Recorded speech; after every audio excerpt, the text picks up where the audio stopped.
Hello everyone and welcome back to bankers info. So अभी festival season के वजह से एंड IBPS PO मेंस की वजह से काफ़ी लोगों ने RBI असिस्टेंट को ज़्यादा टाइम नहीं दिया होगा, या हो सकता है उसके लिए बहुत अच्छे से प्रिपरेशन नहीं किया होगा। एंड अभी 4-5 दिन में मोस्ट ऑफ द स्टूडेंट्स, अगर मुझे लगता है 70% या 80% लोग यही 4-5 दिन में ही अच्छे से उसको पढ़ेंगे या मॉक्स लगाएंगे। तो सबसे पहले बात कर लेते हैं कि क्या गलतियाँ आपको एग्ज़ाम में नहीं करनी है, एंड इसके अलावा आपको अभी मॉक आप जब दोगे तो आपको क्या चीज़ों पे ध्यान देना है। तो सबसे पहले मैं मॉक की बात करती हूँ।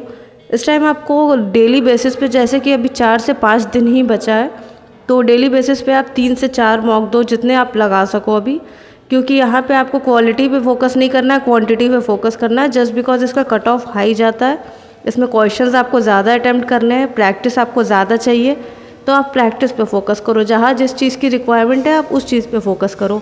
तो यहाँ पे आपको प्रैक्टिस की ज़्यादा ज़रूरत है, तो आप 3 से 4 मॉक डेली लगाओ। एनालाइज करने में आपको ज़्यादा समय नहीं लगेगा, क्योंकि इसमें आपकी गलतियाँ कम होंगी।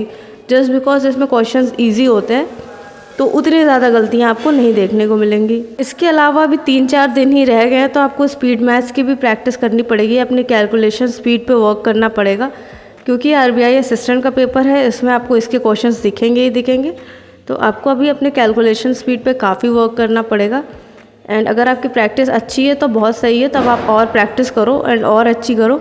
नहीं अच्छी है तो थोड़ा सा ज़्यादा प्रैक्टिस पे टाइम दो, 1 घंटे या 1.5 घंटे आप टाइम लगाओ। कुछ भी रैंडम, मान लो आप ऐसे 245 × 55 ऐसे रैंडम नंबर्स लेके उसको सोचो कि इसमें क्या ट्रिक हो सकता है। नहीं समझ में आए तो आप यूट्यूब पे जाके देखो कि क्या ट्रिक हो सकता है, एंड उसको शॉर्टकट में सॉल्व करने की कोशिश करो।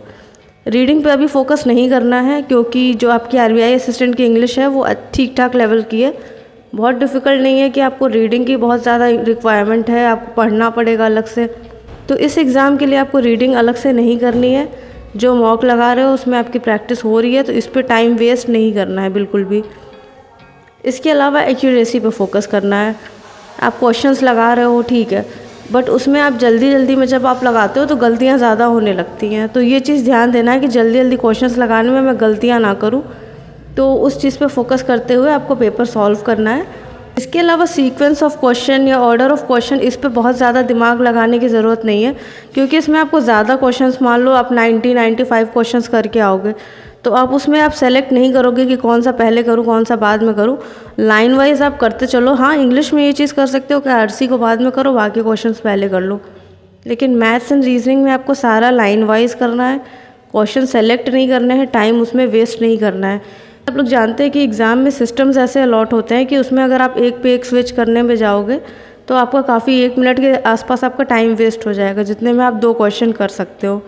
कोई भी सीक्वेंस सेट करके मत चलो, जो भी सामने क्वेश्चन आ रहा है उसको लगाते चलो। एंड कोशिश करो कि जो आपकी स्पीड है वो आप इंक्रीज़ कर सको। कोशिश करो कि अपनी स्पीड अच्छी रखो। अगर स्पीड अच्छी रही, एक्यूरेसी अच्छी रही, तो नॉर्मलाइजेशन के भी मार्क्स मिलेंगे। एंड जैसा कि RBI असिस्टेंट का कट ऑफ काफ़ी हाई जाता है, तो उसको आप कवर अप कर सकोगे। तो इसलिए आपको अपनी स्पीड पे बहुत वर्क करना होगा।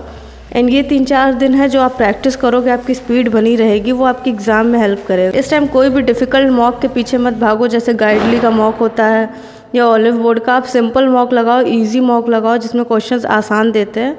क्योंकि आप इतना मान के चलो कि RBI असिस्टेंट प्रीलिम्स में डिफ़िकल्ट क्वेश्चंस नहीं आते हैं, तो वैसे मॉक लगाने का कोई मतलब नहीं है। उस चीज़ की प्रैक्टिस आपके एग्ज़ाम में नहीं काम आएगी, तो ये चीज़ भी मत करना। बाकी अपने दिमाग को शांत रखो एग्ज़ाम में। जब आप क्वेश्चन सॉल्व कर रहे हो, कहीं पे भी आपको लगे आप फंस रहे हो, आप स्ट्रेट वे दूसरे क्वेश्चन पे चले जाओ। एक क्वेश्चन पे ज़्यादा टाइम अटके मत रहो, इसी वजह से आपकी स्पीड स्लो हो जाती है।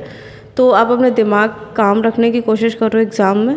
So that's all for today. Don't forget to like, share, subscribe to my channel Bankers Info. Also don't forget to press the bell icon so that you don't miss any of the notifications in the future.